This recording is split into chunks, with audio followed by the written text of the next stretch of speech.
Well, let's pick up where we left off. We're going to pick up in the region called the Negev. Negev is a Hebrew word which means south. And when you look at a map of the world of the Bible in regards to rainfall, north is wet, south is dry, west is wet, and east is dry. So the region we're in now, the Negev region, they get about 6 inches of rain a year.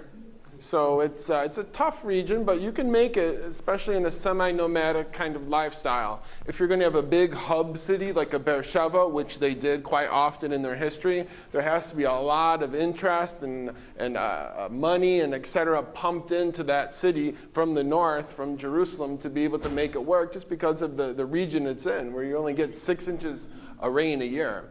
And we read about this region in Genesis chapter 12. Abraham set out and continued toward the Negev. My Bible translation, the King James, for example, says south, but south equals Negev. So like I said, it's that 6 inches of rain a year, a loess soil, kind of dusty, windy, blowy place. There's not really good Cenomanian limestone blocks like there is up north in the hill country, in the spine of the country, in Judah. So it's kind of tough, to make these long-lasting houses unless you import the bricks from somewhere else. Or you could even use the sun-dried mud bricks, which we'll see pictures of in a minute. So when you read the Bible and you think about Negev, you want to think about not the biblical or the modern-day Negev.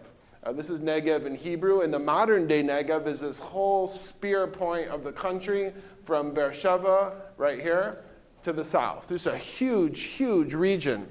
And, we'll just hold that thought for a second. When you think of the biblical Negev, Tel Sheva, of course, Beersheba gets its name in Genesis chapter 21 with the conversation between Abraham and Abimelech, who was the king of Gerar. Gerar is probably somewhere around this area right here. And then they make a pact with one another, and Abraham set 7 sheep of the flock by themselves. And so Tel Sheva, we talked about what a tel was yesterday, and Sheva either means oath, or it can also mean the number 7.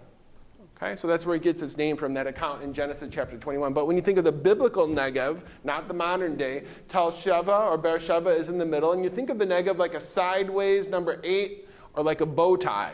And Beersheba is the middle of the bow tie or the sideways number 8. Then your western pole of the Negev is Gerar, which isn't on the map because we're not exactly sure where it is. But it is mentioned in the scriptures, like in Genesis chapter 20, Abimelech, king of Gerar. And then the eastern pole of the biblical Negev is Arad, which we'll look at momentarily. So here's the edge of the Negev, the modern day Negev, looking down into the Jordan Rift, into the Dead Sea region. Just like I said, a real semi-nomadic, tough, sheep, goat, tent dweller kind of place to live. Now, in our previous lecture, we mentioned the spice route, that 1,492 mile long route that originates in the Persian Gulf area near biblical Babylon or in that region, and goes through the modern-day United Arab Emirates and works its way through Saudi Arabia, through modern-day Jordan, biblical Edom, through the modern-day Negev and the biblical Negev, and finally the terminal, the port of the spice route is Gaza, which we talked about in our previous lecture. Now there's 66 stops, like it's easy to remember because Highway 66. And on these 66 stops, you would trade, buy, sell, refresh yourself, whatever you needed to do to continue on that really, really long journey. I mean, from here to Chicago, you're pushing like 2,500 miles. And so, the spice route would be what? From here to Nebraska or something like that. A really tough route.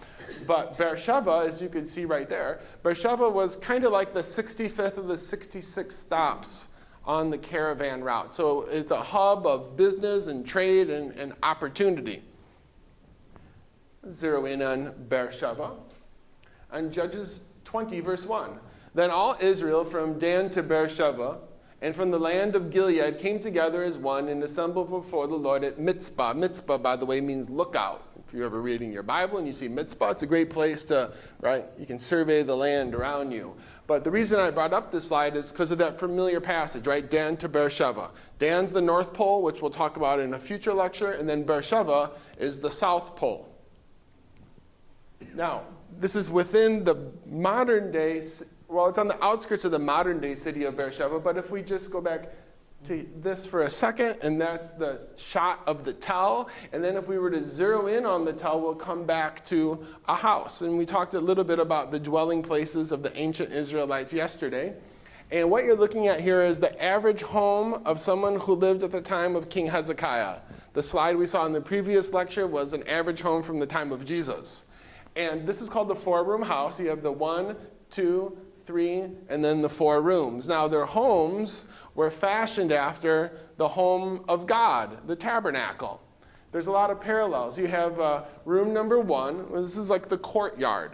And this would have been right off the street right here. So kind of similar to today. Like I can walk off the street and I can come up onto your front porch, and there's nothing necessarily illegal about that. And I can knock on your door unless you have a sticker, right, that says like no soliciting or something like that. And then you have the rooms 2 and 3. Depending on what time of year it is, this would be used for cooking, for cleaning, for sewing, whatever needed to be done. And then when it was cold outside, you don't have a furnace, so you bring the sheep and goats inside. And then the sheep and goats would live in one of these rooms right here, and they function like a furnace to keep you warm. So you got to do what you got to do to stay warm.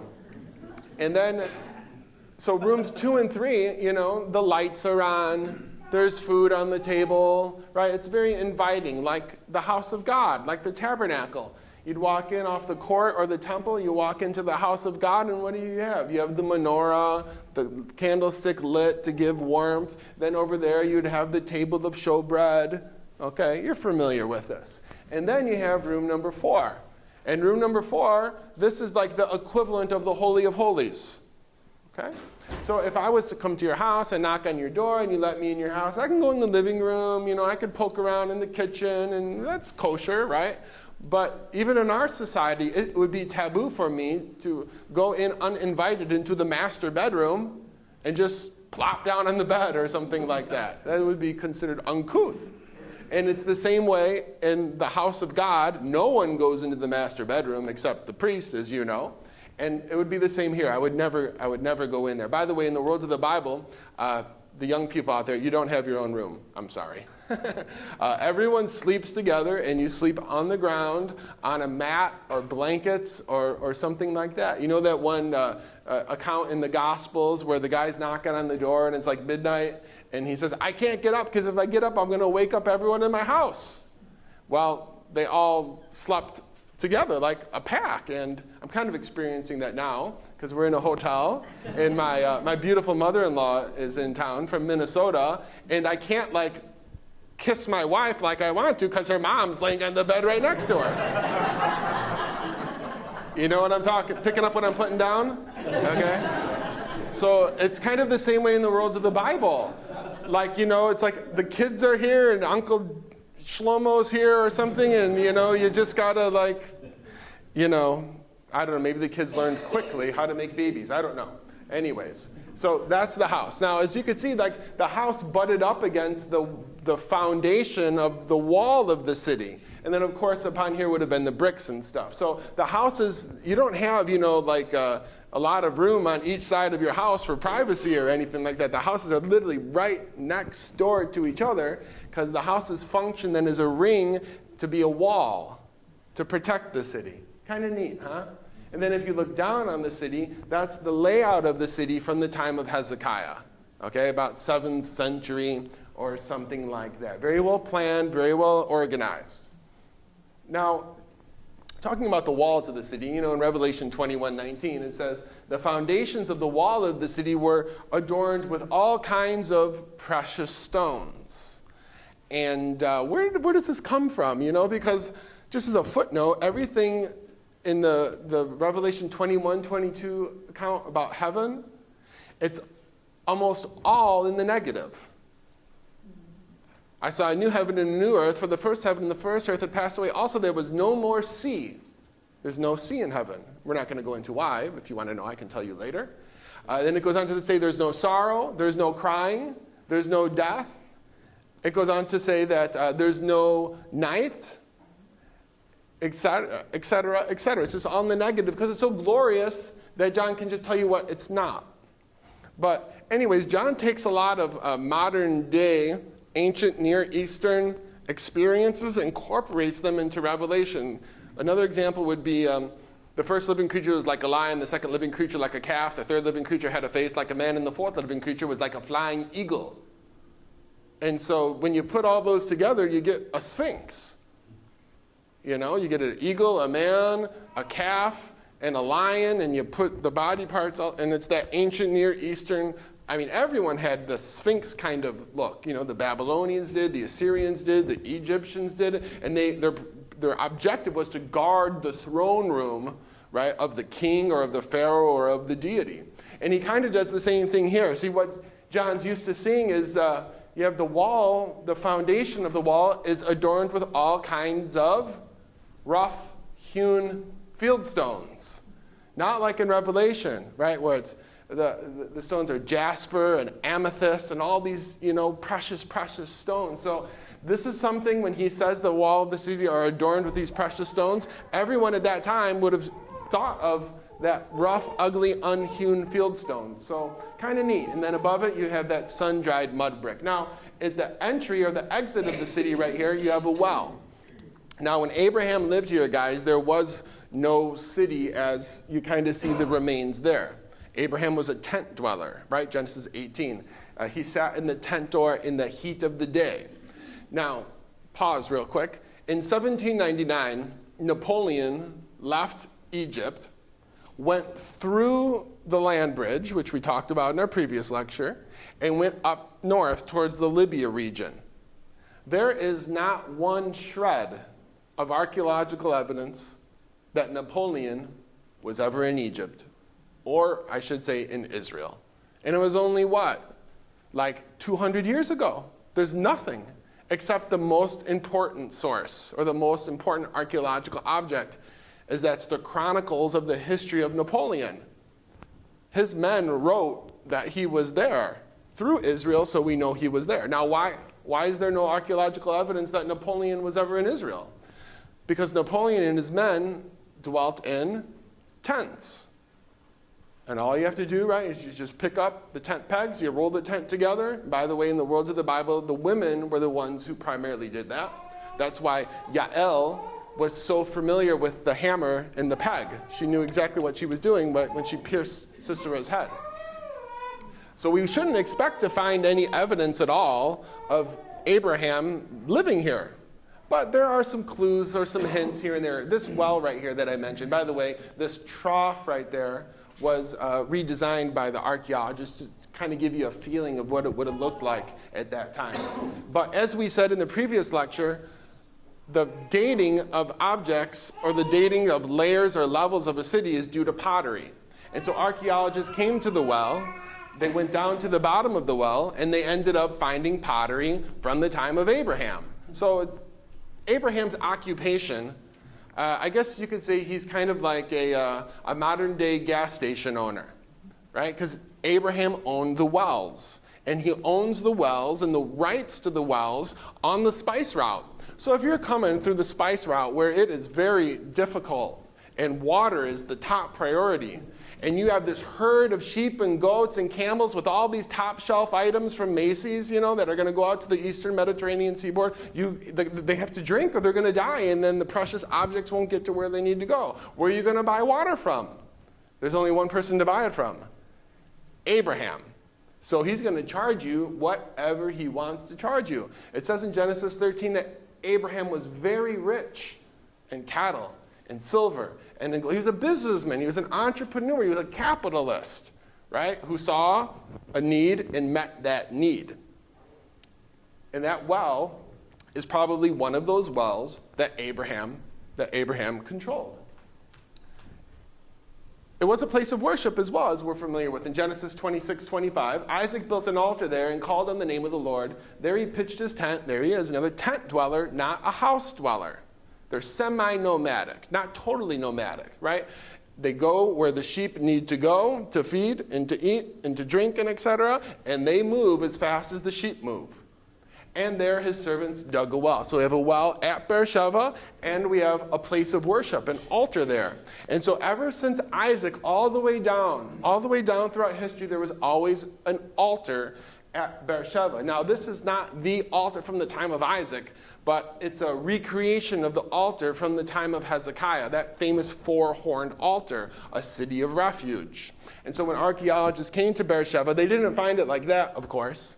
Actually, what they found is one of the horns just stuck in the wall for secondary usage.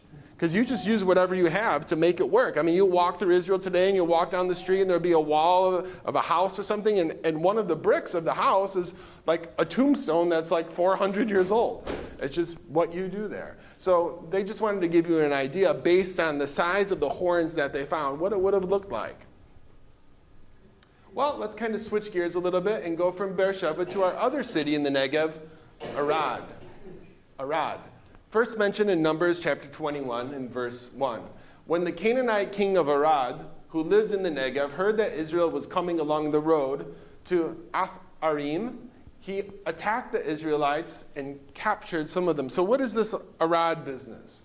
Well, what you're looking at here is the lower part of Arad. There's an upper city, which we'll look at momentarily, and a lower city. So when the Bible talks about once the monarchy starts with David and Solomon, when it mentions Arad, it's talking about the Acropolis, that city way up there, okay? But below that, right down here, then is that lower city. So this lower city, because it's the eastern pole of that very importantly, the Negev, you want to control that, there's always some kind of cap power at Arad. And so when archaeologists come to the lower city here, they did some digging, and what they ended up finding was a pallet by one of the earliest pharaohs on record. And Narmer is his name. And like we mentioned yesterday with the images of Baal, he's in the smiting position to destroy his enemies, like Baal is always throwing lightning, right? The left foot is in front of the right foot, once again, right? Stepping into eternity, and it's also a position of strength and honor. And one of these cities, where is it at? These captured cities right here is Arad. So the Egyptians conquered it and took it over, and eventually along the way that got left behind and the city got invaded and things got covered over. When they came here, they found that. Now, like I previously mentioned, the Israelite city is the Acropolis, that high city up on the mound right there. And they found something very interesting here. Archaeologists found the only Israelite temple ever discovered. So you might say to yourself, what is an Israelite temple doing outside of Jerusalem? Because there's only supposed to be one temple. That's what the scriptures say. One place, one city. Why is there a temple here? I mean, it has the whole shebang. It has the altar right here, but the horns are gone. It's got the courtyard for the priests. It's got the closets on the side for the priests' instruments. It has a Holy of Holies. And if you zoom into the Holy of Holies, if you just pause real quick, you see this thick line right here? That's called the reconstruction line. So everything below that is exactly how the archaeologists found it, and then everything above it, the archaeologists put the stone back just to kind of give you a better idea of how it looked. But anyways, you have a Holy of Holies, and this is Jewish. And inside the Holy of Holies, you have these altars right here for incense, and you have standing stones. What in the world is going on here? Well, nobody really knows what's going on here. We just know that it's not kosher, and it's not supposed to be there. But because it's like the 64th of the 66 stops on the spice route, and it's right on the main route, it's probable that they're kind of bending their theology a little bit in order to gain commerce. Because they would stop here, the travelers would stop here, and you want to offer up some kind of incense offering or something for a safe journey on the rest of the way, and that may be what's going on there. But in 2 Chronicles 34:7, Josiah, tore down the altars and the Asherah poles and crushed the idols to power and cut to pieces all the incense altars through Israel. But what we do know is this, is that when archaeologists came to Arad, the standing stones were not smashed or destroyed like Israelites were supposed to do to idols, like Joshua at Hatzor. But they were laid down very gently and very nicely. And they were just covered over with earth and kind of just put to bed and put a blanket over them. That's it. Because there was a real touch of Yahwehism in these kind of things. And the level that they're dated in is being put to rest and not destroyed is from the time of Josiah. So it fits very nicely that among Josiah's reforms was to close the doors of the temple in Arad. Well, let's shift over now to the Dead Sea. The Dead Sea. It's not called the Dead Sea until the 2nd or 3rd century AD, during the time of the Greco-Roman period. And in fact, it's really not even dead. It's kind of a bad name for it, and we'll show you why in a moment. But in the east boundary is the Salt Sea. That's the biblical name for it, or the Sea of Arabah. The Sea of Arabah or the Salt Sea. Here we go. Now, the reason I said the Dead Sea is probably not the best name for it is because there's tons of objects that are exported from the Dead Sea. One of them is salt.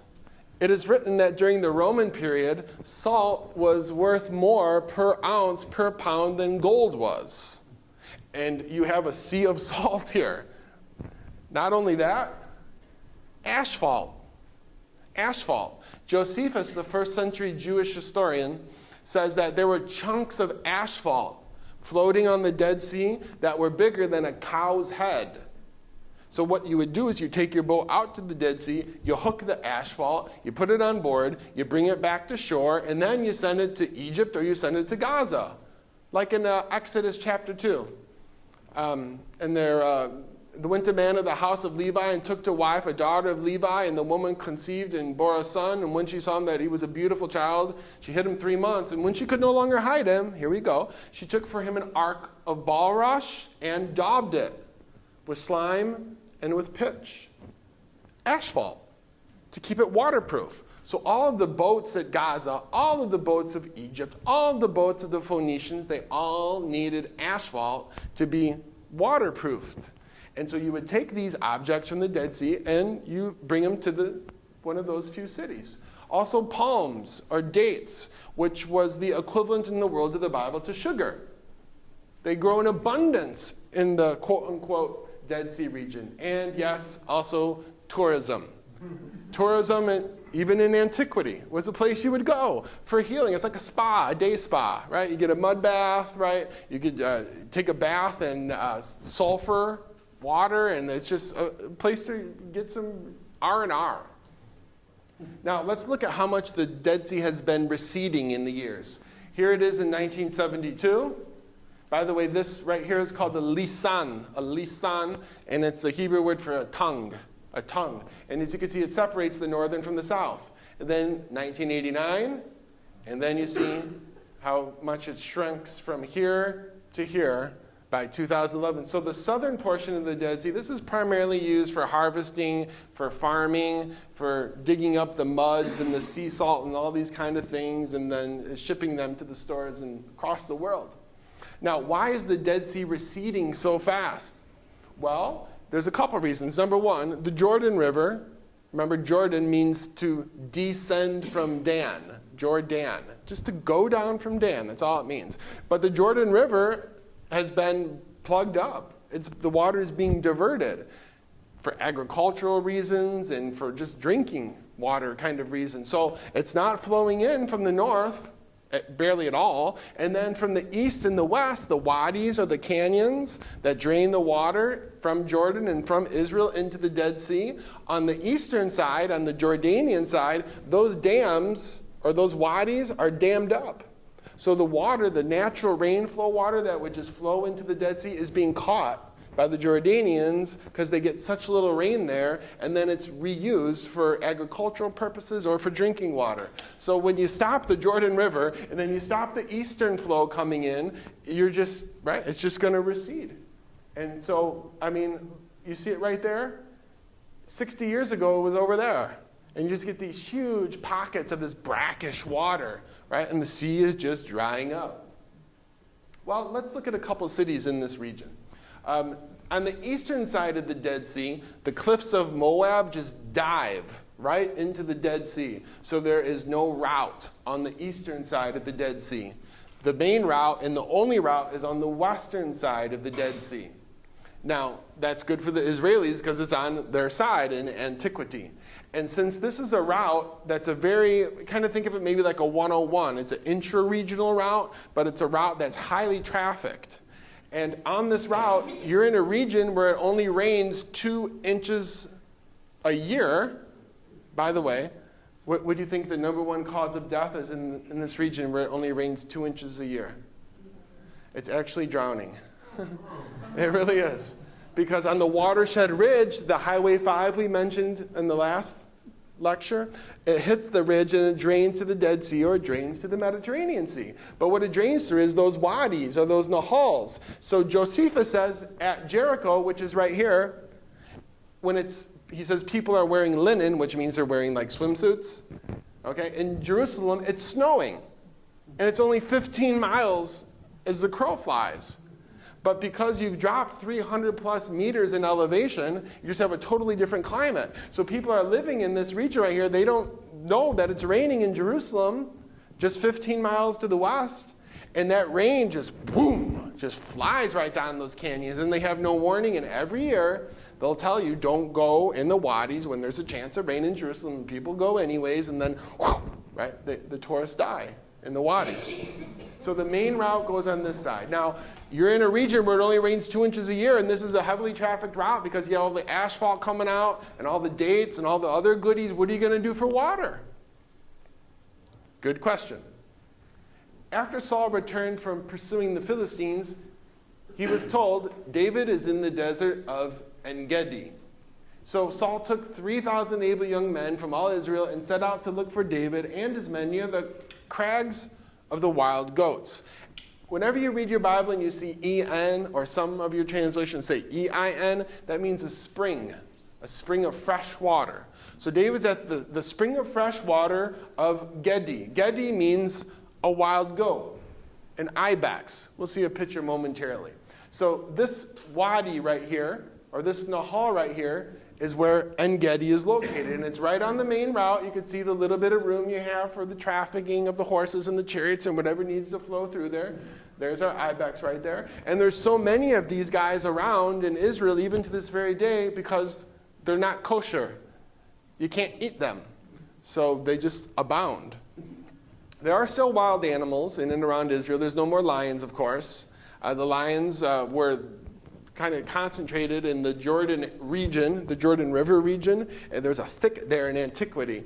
And whenever the Zor would come, which means swelling or pride, like the banks of the Jordan would overflow, all the wild animals then would leave the thicket area and then go up into the high mountains. And some people think that's when Jesus' temptation took place near Jericho, because right, he was with the wild animals, probably the lions and the bears and all those kind of things, because they all fled, right, the Jordan River region. There is also leopards still there today. Actually, a couple years ago in the Negev region, someone was in their home sleeping and left the window open, and a leopard jumped in his bed. And oh yeah, but there was no harm there. At En-Gedi, there was a synagogue, and of course you would expect there to be a synagogue because this is a hub of administration and religion and trade. By the way, synagogues, of course, they're not mentioned at all in the Old Testament, and they don't come to being until after the Babylonian captivity in 586.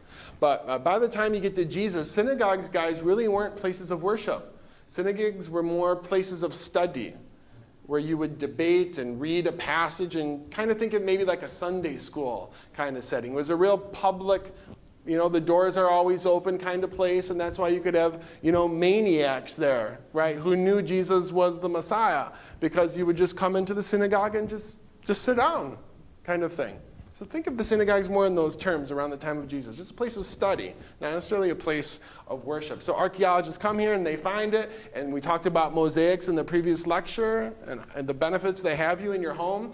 And inscribed in here is, among other things, Genesis chapter 5, the descendants from Adam to Noah. Adam, Seth, Enosh, Canaan, Mahalalel, Jared, Enoch, Methuselah, Lamech, and Noah. And the cool thing is if you take those 10 names, because Adam, of course, means man, and the last one, Noah, means comfort or rest. And so it's literally man, appointed, mortal, sorrowful, the blessed Lord shall come down, teaching, his death shall bring despair and comfort. Isn't that kind of neat? It's all in the Hebrew names, like Methuselah. We know who he is, right? His name meant his death shall bring. Well, his death shall bring what? Well, probably the flood. Probably the flood. And then, right, his son, Enoch, his name meant teacher.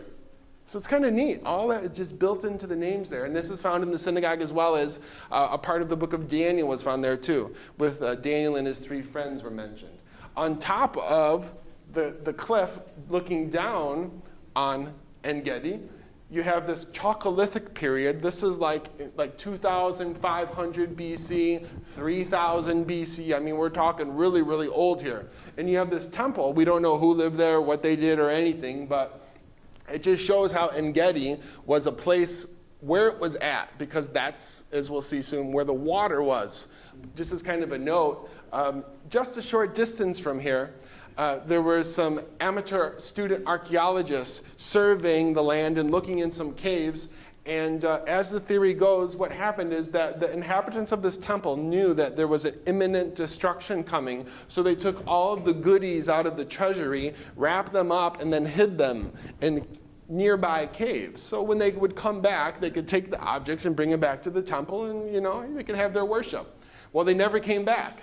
And so the student was in the cave like 20 years ago, and she was leaving on her way out, and she just kind of put her hand up, it was dark in there, put her hand up on the cliff face inside there to get some footing in. She felt straw. And they pull out this straw mat, and they unravel the straw mat, and there's just tons of these goodies. You could see the ibex there, even way, way, way back when, right? It was still, right, En-Gedi, still the ibex, like a scepter, right, that a king would hold. So you never know what you're going to find out there. It's pretty neat. And there, of course, is the 82-degree fresh water. The only place that you can get it is at En-Gedi. So when you read your Bible and you come across En-Gedi, kind of now you got a couple handles, right, to know what's going on there. Now we're going to go north to Qumran. Qumran is not a biblical name. It's an Arabic name, Qumran. And let's zoom in a little bit here.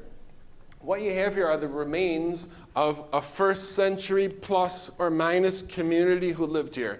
Now we know in the world of the Bible, right, you have the Pharisees, and like the equivalent of the Pharisees today are the Hasidim, the ultra-Orthodox, the black and white dress with the earlock kind of guys. They're the Pharisees. They're the, keepers of the law, so to speak. And of course, you had another group was the Zealots. Simon was a zealot, one of Jesus' disciples. The Zealots, these guys were in the 2nd century BC during the time of John Hyrcanus. Their descendants were these Gentiles who were forced converted to Judaism during the intertestamental period by John Hyrcanus. So these Gentiles were made to become Jews in like 167 BC, and then their descendants down the road, Simon, one of the disciples, right? He was one of these zealots. A sliver of the different groups in Judaism were also the Sicarii. These were guys who were, they weren't anti-government, but they were anti-anyone who would collaborate with Rome in the world of Jewry. And their name, the Sicarii, comes from their weapon of choice. It's just this little sword that you could fit right in your cloak. And then in a public market or something like that, you could take out that Sicarii and slit the throat of anyone who was conspiring. And it's probable that Judas, his descendants were from there. Judas is the only disciple who's from Judah. And his name, Iscariot, well, Is ish, which means man. And Sicarii is a weapon. So that's probably what his name means. Like he's the man of the sword, the man of the weapon that you would use to kill someone who is betraying your country or collaborating with the enemy. And maybe he's thinking Jesus is betraying the country and maybe collaborating, who knows, and that's part and parcel of his makeup and his background as a son of the Sicaries to do what he did. It's quite possible.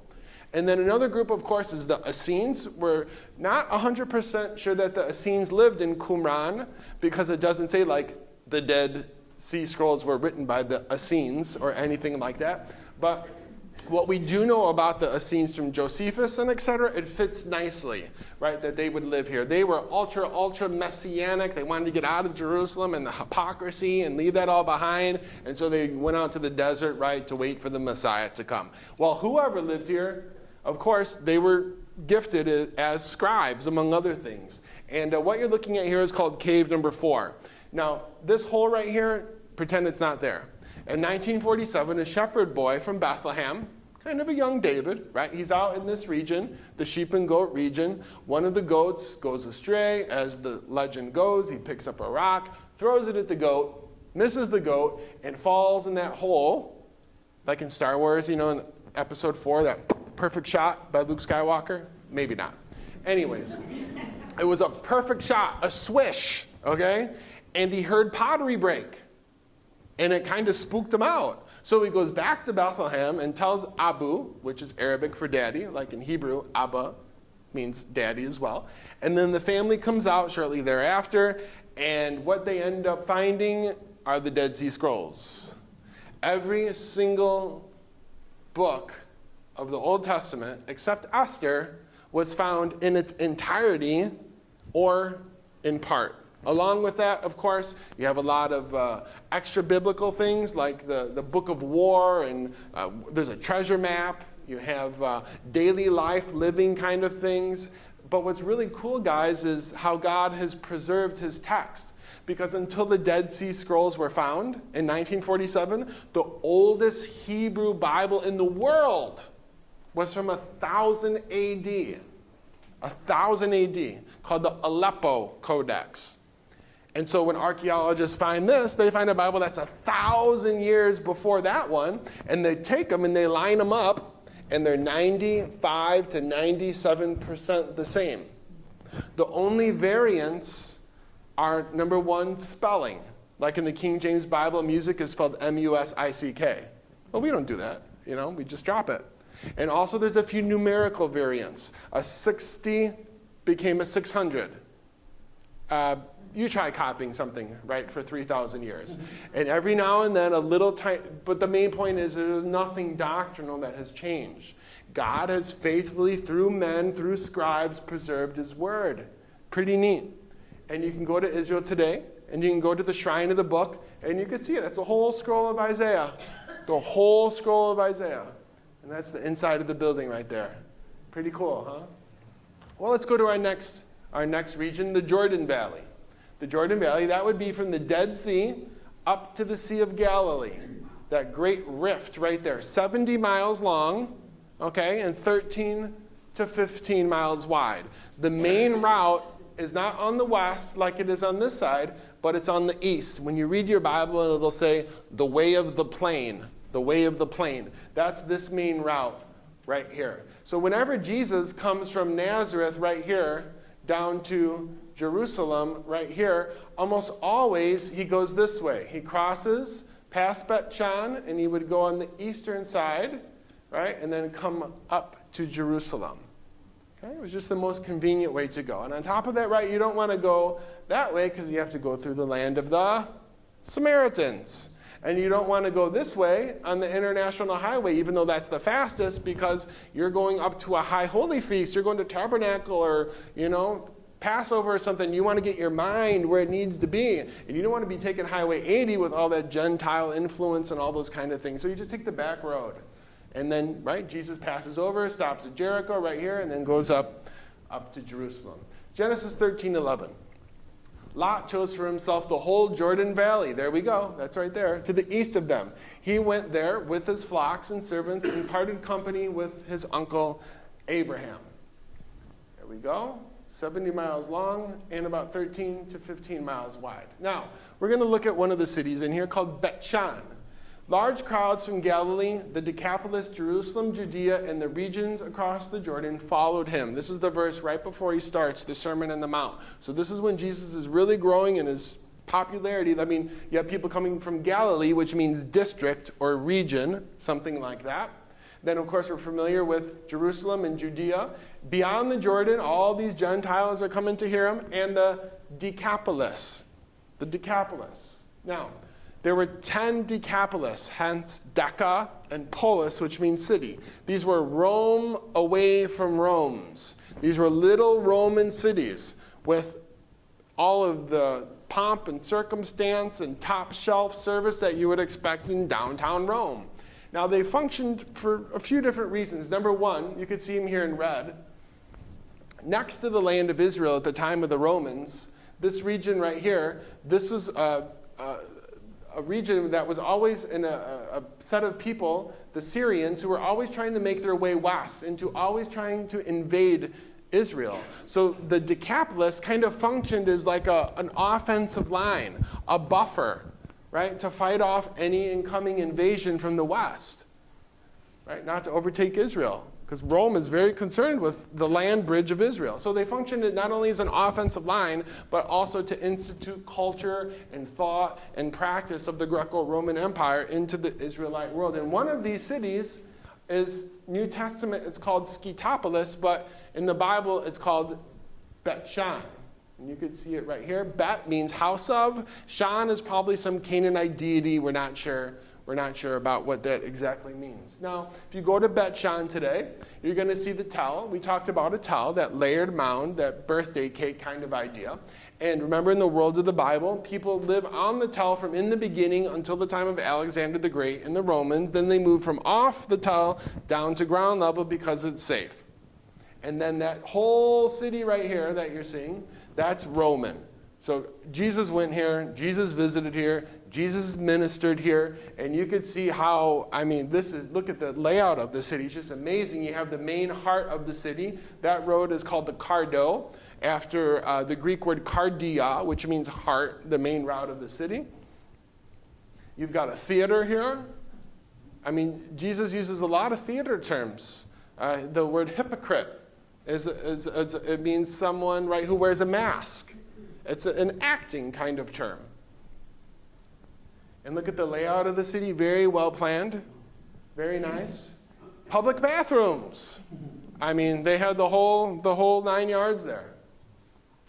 Now, if we jump from the Jordan Valley, we'll go up here to the Hula Valley. The Hula Valley. It's a region we don't read about in the Bible, but the cities in it we do hear a lot about. Now, that main Highway 80 that would go past Megiddo through the valley of Jezreel, in the Old Testament time, Highway 80 passed Hatzor.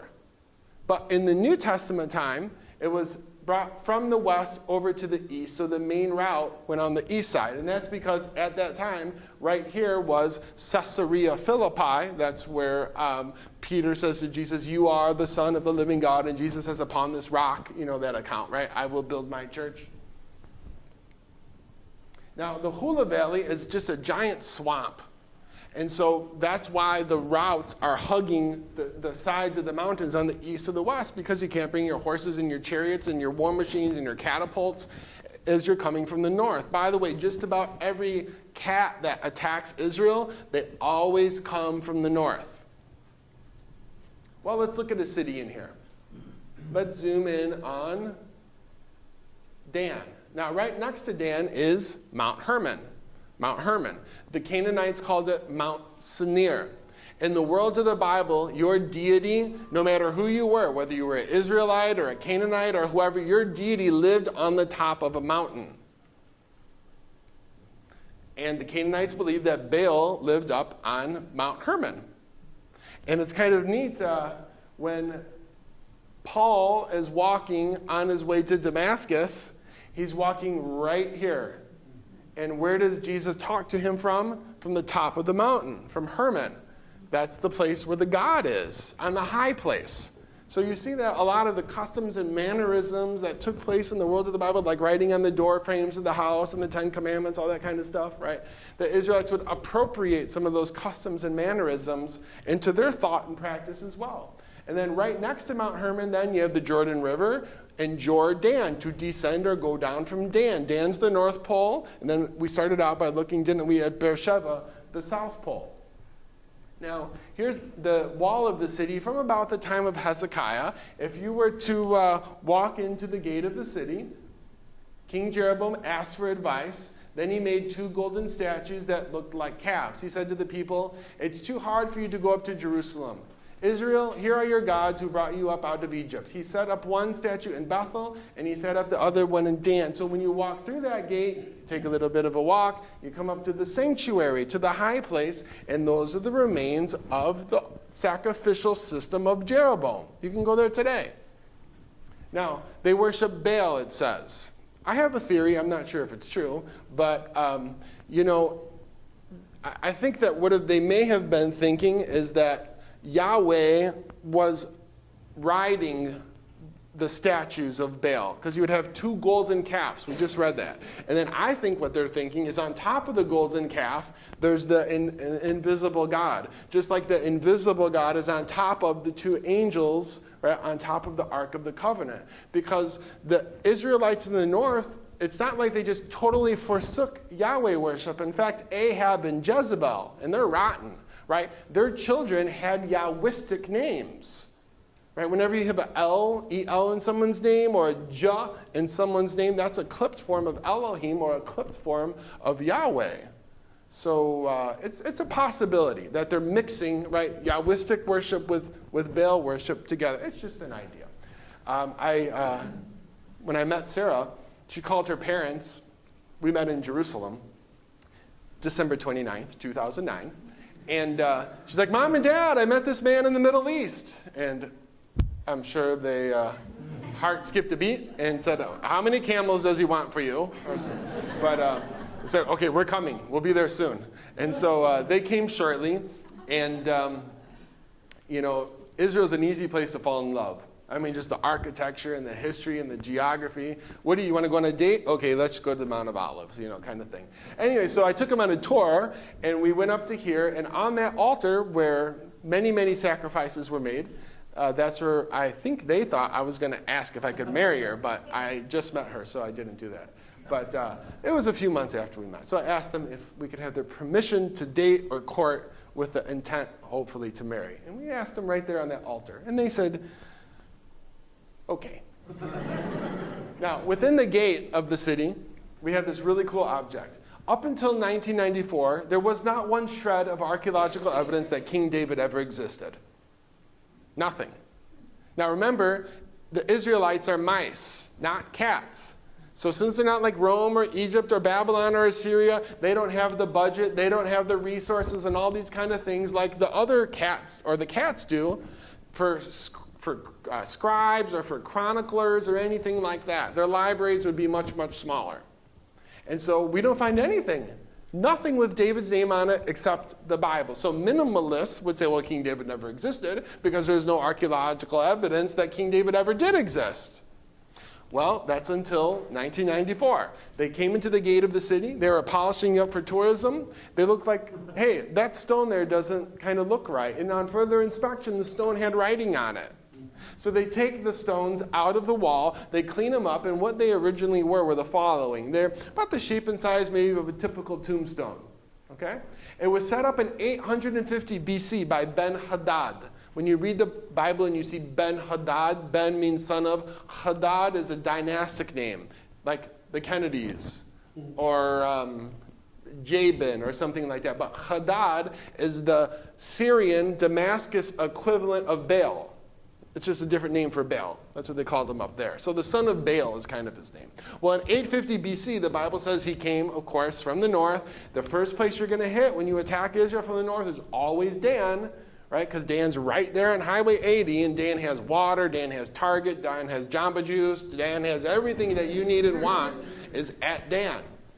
So he came to Dan, and he set up in the gate a monument, that tombstone kind of thing, that said, okay, now you're paying taxes to me, Ben-Hadad, this is your curfew, and oh, by the way, I crushed the house of David, Bet David. So the one and only time King David's name had ever been found in any kind of archaeological object. And it's cool because it's 150 years after David, and the house of David, or the dynasty of David, even though it's in the north and not the south, right? Those, Jeroboam and those guys in the north, they're still called the house of David. Right on time. We're going to stop there.